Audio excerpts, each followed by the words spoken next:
चाहिँ हाम्रो सिन्धुलीको धुरा बजार होइन त दाइ एन्ट्री गर्दैछौँ हामीले सिन्धुलीको धुरा बजारतिर ल यहाँदेखि चाहिँ होइन ठ्याक्कै ल धुरा बजार एन्ट्री भइसकेको छ हाम्रो यहाँ सिन्धुलीको सिधा अब वे टु दिस बजार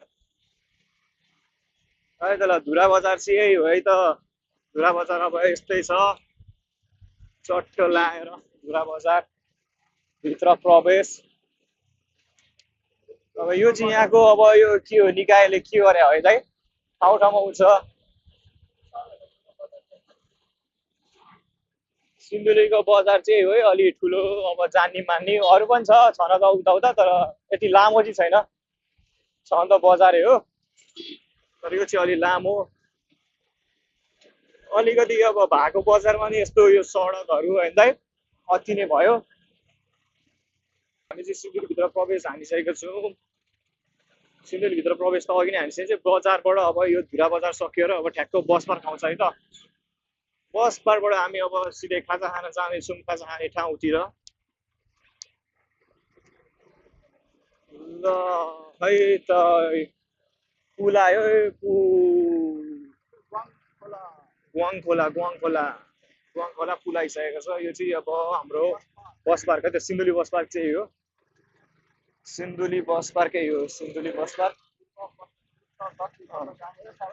सबै यातायात यता सुविधा छ उत्तर दक्षिण सबै उत्तर दक्षिण कता कता हुँदा यो चाहिँ भन्न आएर सिन्धुली बजार एन्ट्री भइसकेको छ यहाँ अटो पार्कै अटो चाहिँ यति धेरै छ यहाँ तर अटो पार्कहरू सबै छ यतातिर तरकारी बजार दाइ होटेल जाउँ न भोक लागिरहेको छ तपाईँहरूलाई भोग लागेको छ भने अब जाने कहाँ हो भनिदिन्छ दाइ भुगु सैनिकै अलिक उपयुक्त हुन्छ किनकि अब त्यो हाम्रै होटेल हो ल माथि भुगु सैनिकतिर अब हामी जाँदैछौँ है यतापट्टि चाहिँ यस्तो छ है त ल यो चाहिँ पहिला चिल्ड्रेन पार्क थियो नि त दाइ त्यो चाहिँ चिल्ड्रेन हामी यहाँनिर को छन् मान्छे यहाँ को कराउँदैछन् के गरिदिन्छन्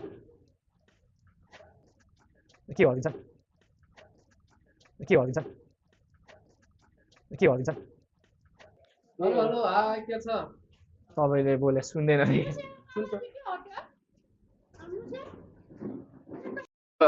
हामी चाहिँ खाजा खाएर चट्ट निस्किसकेको छौँ है त खाजा खाने मैले चाहिँ त्यस्तै 16-17वटा खायो होला मोमो दाइले चाहिँ त्यही 5-6वटा खानुभयो होला दाइ सुप मात्रै खाँदै भयो नि यो चाहिँ हाम्रो शान्तिनगर चोक हो नि त दाइ शान्तिनगर चोक है यो चाहिँ ठ्याक्क शान्तिनगर चोकमा आइपुग्यो हामी यस्तो छ है त ल शान्तिनगर चोक यताबाट गयो भने चाहिँ बस पार्क जाने हो यताबाट चाहिँ अब माथि अब घरतिर गाउँ बस्ती छ यहाँबाट सिधै चाहिँ यसलाई चाहिँ बिपी हाइवे भन्छ यो बिपी हाइवे हो काठमाडौँलाई जोड्ने काठमाडौँ जोड्छ योबाट चाहिँ काठमाडौँ जोड्ने हो यहाँबाट चाहिँ यसलाई बिपी हाइवे भन्छ यहाँबाट दिदीहरू कहाँ गएर आउनुभयो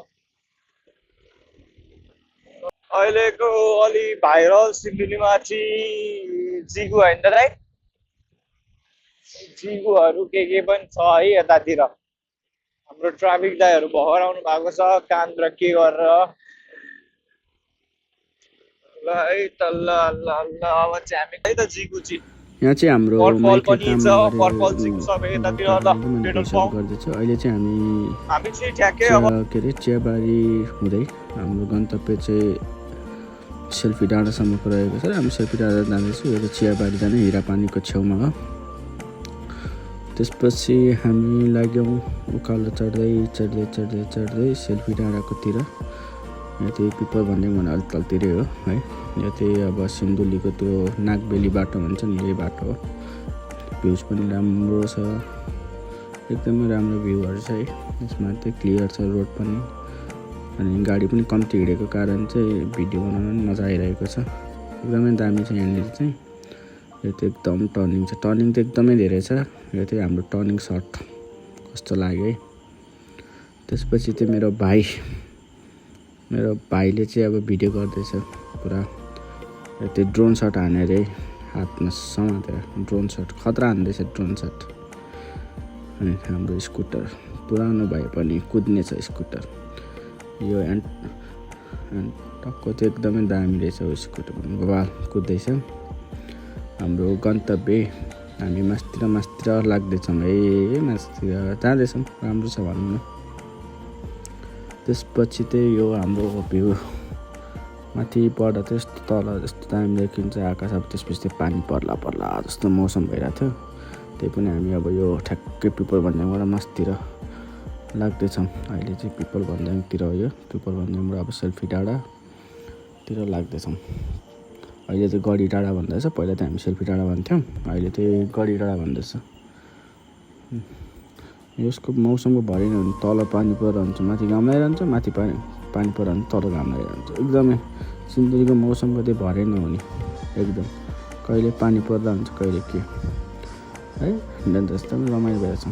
त्यसपछि मेरो भाइको फेरि एन्ट्री हुँदैछ कपाल नुहाउँदै बाबा। हामी जाँदैछौँ। मेरो राम्रो बाटो नि मजा आएको छ। घुम्दैछौँ लगभग हामी चाहिँ पुग्न आँटिसक्यौँ। है सेल्फी डाँडा। हाम्रो चाहिँ ड्रोन नभए पनि सेल्फी स्टिकबाट चाहिँ पुरा ड्रोन सट लिन ट्राई गर्दैछौँ। राम्रै आउँदैछ। पेट चाहिँ फेरि कत्रो देखेको मेरो आमा। भात धेरै खाएछ क्या हो। चप्पल लाएर फेरि केटाहरूको त्यो ड्रेसेस चाहिँदैन, हाफ प्यान्ट र चप्पलमा फेरि जहाँ पनि पुगिन्छ। हाम्रो पनि त्यही पारा छ। चप्पल लायो हिँड्यो, हाफ प्यान्ट लायो। तल गर्मी माथि जाडो फेरि हो। हाम्रोतिर त एकदमै गर्मी छ है। सिन्धुली बजार त एकदम गर्मी छ। फेरि माथि 15-20 मिनटको बाटो माथि आउने बित्तिकै एकदमै वेदरै चेन्ज हुन्छ। माथि आउने बित्तिकै चिसो सुरु भइहाल्छ। अहिले हाम्रो चिसो पनि जाडो लाग्दैछ। त्यो पनि हाम्रो गन्तव्य जारी छ। सेल्फी डाँडासम्म गन्तव्य लगभग हामीलाई त्यहाँदेखि त्यहाँ आउन आधी घन्टा लाग्छ होला। हाम्रो घरबाट मास्तिर आधी घन्टा अलिक बढी लाग्छ होला।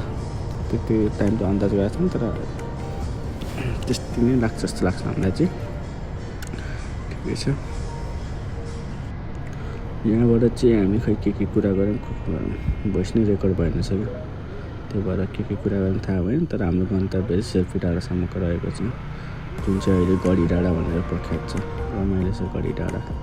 त्यही डाँडा चाहिँ हामी त्यहाँसम्म हावा खानु गएर खास गरी हाम्रो घरबाट धेरै टाढा त होइन। त्यो पनि यसो घरमा बस्दा गर्मी फेरि तल गर्मी बढ्छ, माथि फेरि ठिक्कको मौसम छ। त्यही भएर हामी त्यतातिर जाँदैछौँ। त्यही हुँदै अब यसो स्कुटर चलाउँदै अरूहरू बाइकमा भ्लग गर्छ होला, हामी त स्कुटरमै भ्लग हान्दैछौँ। हामी त फेरि दुईजना भएपछि जहाँ पनि पुग्दिनँ क्या। म पनि डुले गर्ने मन लाग्ने, त्यसलाई पनि फेरि डुले गर्न मन लाग्ने। त्यही भएर हामी चाहिँ चप्पल र हाफ प्यान्टमै सेल्फी डाँडाको हावा खानु खोजेको। अहिले चाहिँ त्यो बोलबम जाने सिजन भएर होला, मान्छेहरू टन्नै थियो है। मान्छेहरू एकदम क्या बोलबम जानको लागि त्यो पुरै उयो लगाएर त्यो के भन्छ नि पहिलो कपडा क्या, के भन्छ त्यो कपडाको नामै थाहा भएन। त्यस्तो कपडा लगाएर चाहिँ तराईको मान्छेहरू चाहिँ धेरै थियो। खोटाङ हलेसी जान आँट्यो भन्दै सोधेको थियौँ बाटोमा। हलेसी जान आँट्यो अरे। एकदमै रमाइलो थियो। त्यसपछि चाहिँ हामी कहाँ यो त्यो टपको भ्यू सेल्फी डाँडाबाट माथि हाम्रो गन्तव्यमा चाहिँ हामी आइसक्यौँ। यो त्यो माथिबाट खिचेको यस्तो देखिन्छ। हामी त पछाडिको भ्यू देख, अगाडि त सबैले देखाउँछ होइन। हामी त्यो पछाडिबाट सुरु गरेको भ्यू एकदमै दामी छ। यो चाहिँ यताबाट जस्तो पहिला चाहिँ कस्तो थियो थाहा होइन, अहिले चाहिँ यस्तो छ है। यो चाहिँ अगाडिको नजारा भनौँ न। यो चाहिँ यस्तो छ अगाडि। अहिले चाहिँ गढी डाँडा लाग्छ। यो हाम्रो के भन्छ गढी डाँडा। यहाँ चाहिँ नेपाली एकीकरणको समयमा ब्रिटिससँगको पहिलो युद्ध चाहिँ सिन्धुलीगढीबाट भएको भन्ने छ। हामी चाहिँ त्यही छौँ र यहीँसम्म हाम्रो यात्रा है त। बाई।